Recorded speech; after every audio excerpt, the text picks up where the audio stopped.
Om Swastiastu.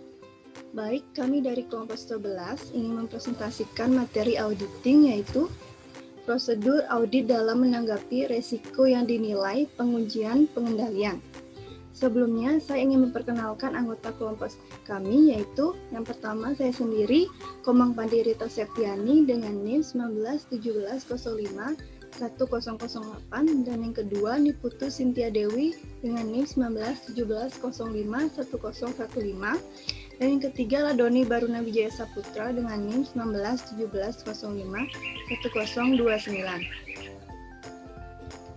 Baik, submateri yang kami akan jelaskan yang pertama yaitu menilai resiko pengendalian atau pengujian pengendalian.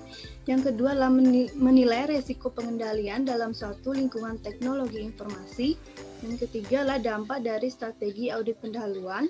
Dan yang keempat adalah merancang pengujian pengendalian. Dan yang kelima adalah pengujian kepatuhan. Dan yang terakhir adalah pertimbangan tambahan. Baik, materi selanjutnya akan dijelaskan oleh saya sendiri. Baik, submateri pertama yaitu menilai resiko pengendalian pengujian pengendalian. Menilai resiko pengendalian adalah suatu proses mengevaluasi efektivitas pengendalian suatu entitas dalam mencegah atau mendeteksi salah saji yang material dalam laporan keuangan.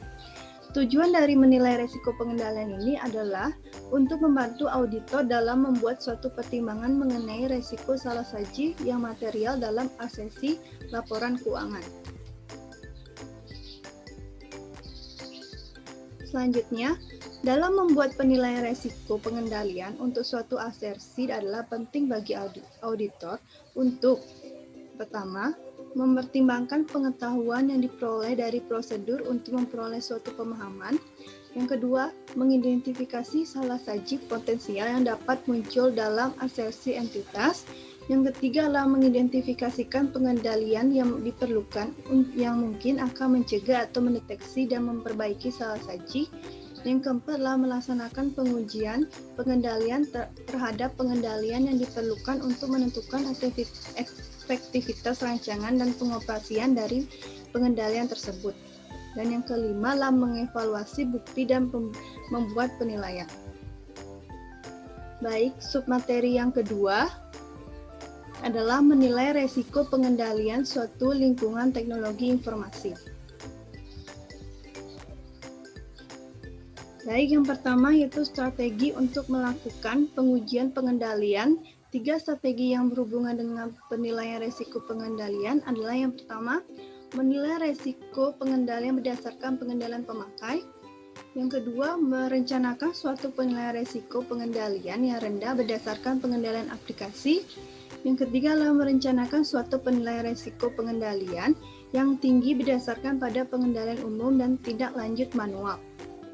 Yang kedua adalah teknik audit berbantuan komputer penting yang digunakan untuk pengujian pengoperasian dari pengendalian aplikasi program tertentu termasuk dari 4, yaitu yang pertama simulasi paralel, yang kedua pengujian data, yang ketiga adalah fasilitas pengujian terintegrasi, dan yang terakhir adalah pemantauan yang berkelanjutan atau sistem real time online.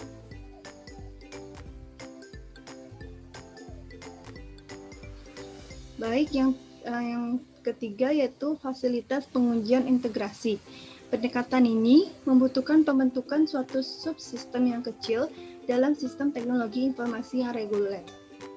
Data pengujian yang diberi kode secara khusus untuk berhubungan dengan file master buatan diperkenalkan dalam sistem bersamaan dengan transaksi aktual. Metode ITF memiliki kelemahan yaitu resiko potensial terjadinya kekeliruan dalam data klien. Selain itu, modifikasi juga mungkin diperlukan dalam program klien untuk mengakomodasi data buatan. Baik, yang keempat yaitu pemantauan. Yang keempat yaitu pemantauan yang berkelanjutan terhadap sistem online real time. Pendekatan ini tidak digunakan secara luas oleh auditor karena terkontaminasi terhadap file data dan kesulitan dalam menyimpan data hipotesis. Modul audit ini menyediakan suatu cara bagi auditor untuk memilih transaksi yang memiliki karakteristik penting bagi auditor, yaitu sebagai berikut: memberi label pada transaksi, yang kedua log audit, yang ketiga adalah menilai pengendalian teknologi informasi. Baik, materi selanjutnya akan dijelaskan oleh teman saya. Baik, di sini saya akan menjelaskan tentang dampak dari strategi audit pendahuluan. Dampak dari strategi audit pendahuluan ada dua, yaitu pendekatan substantif umum dan tingkat risiko pengendalian yang dinilai lebih rendah. Pendekatan substantif umum, pendekatan ini memerlukan perluasan prosedur sehingga komponen pengendalian intern aktivitas pengendalian, tingkat pemahaman dan pendokumentasian dari keempat komponen lain dari pengendalian intern mungkin juga lebih sempit. Asumsi adanya salah satu dari hal-hal ini, tidak terdapat pengendalian intern signifikan yang berkaitan dengan asersi. Setiap pengendalian intern yang relevan mungkin tidak efektif dan tidak efisien untuk memperoleh bukti guna mengevaluasi efektivitas pengendalian intern yang relevan. Nah, tingkat risiko pengendalian yang dinilai lebih rendah, berdasarkan dari bukti dari prosedur untuk memperoleh suatu pemahaman, auditor mungkin menemukan bahwa berlawanan dengan ekspektasi. Salah satu lebih dari ketiga kondisi yang disebutkan dalam bagian sebelumnya bersinggungan.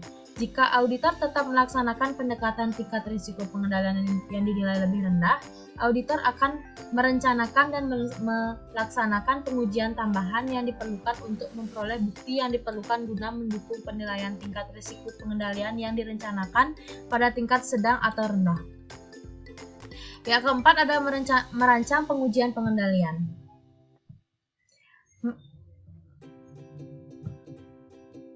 Merancang pengujian pengendalian. Tujuan menilai risiko pengendalian adalah membantu auditor dalam membuat pertimbangan mengenai risiko salah saji material dalam asersi laporan keuangan. Untuk mencapai hal tersebut, auditor harus mengevaluasi baik efektivitas dari rancangan maupun efektivitas dari pengoperasian pengujian pengendalian. Pengujian pengendalian dirancang untuk mengevaluasi operasi dari suatu pengendalian berkaitan dengan bagaimana pengendalian diterapkan dan konsistensi ketika pengendalian diterapkan selama periode dan oleh siapa pengendalian diterapkan. Menurut IAPI SPAP 319.64, apabila auditor menaksir risiko pengendalian di bawah tingkat risiko pengendalian taksiran tersebut, bukti audit yang cukup untuk mendukung tingkat risiko pengendalian taksiran merupakan masalah pertimbangan auditor. Bukti audit sangat bervariasi dalam memberikan keyakinan kepada auditor pada waktu pengembangan tingkat risiko pengendalian taksiran. Tipe bukti, sumber, ketepatan waktu, dan keberadaan bukti lain yang berhubungan dengan kesimpulan yang dituju, semuanya mempengaruhi tingkat keyakinan yang dapat diberikan oleh bukti audit. Submateri bagian 5. Pengujian kepatuhan. Dalam memenuhi standar auditing, perlu dibedakan antara prosedur pemahaman atas struktur pengendalian intern dan pengujian pengendalian atau test of control. Untuk menguji kepatuhan terhadap pengendalian intern, auditor melakukan dua macam pengendalian. Dua macam pengendalian tersebut dalam menguji kepatuhan adalah yang pertama, pengujian adanya kepatuhan terhadap struktur pengendalian intern. Untuk menentukan apakah informasi mengenai struktur pengendalian yang dikumpulkan oleh auditor benar-benar ada, auditor melakukan dua macam pengujian, yaitu pengujian transaksi dengan cara mengikuti pelaksanaan transaksi tertentu dan pengujian transaksi tertentu yang telah terjadi dan telah dicatat. Yang kedua adalah pengujian tingkat kepatuhan terhadap struktur pengendalian intern. Submateri bagian 6, pertimbangan tambahan. Auditor secara khusus pertama kali menilai risiko pengendalian untuk asersi yang berkenaan dengan kelas transaksi seperti penerimaan kas dan pengeluaran kas. Penilaian tersebut kemudian digunakan untuk menilai risiko pengendalian asersi saldo akun yang signifikan sehingga kesesuaian dari tingkat pengujian substantif yang direncanakan untuk saldo akun dapat ditentukan dan pengujian substantif khusus dapat dirancang. Proses ini Proses pertimbangan ini terdiri dari lima macam. Yang pertama adalah menilai risiko pengendalian untuk asersi saldo akun yang dipengaruhi oleh suatu kelas transaksi tunggal. Yang kedua, menilai risiko pengendalian untuk asersi saldo akun yang dipengaruhi oleh suatu kelas transaksi ganda. Yang ketiga, mengkombinasikan penilaian risiko pengendalian yang berbeda.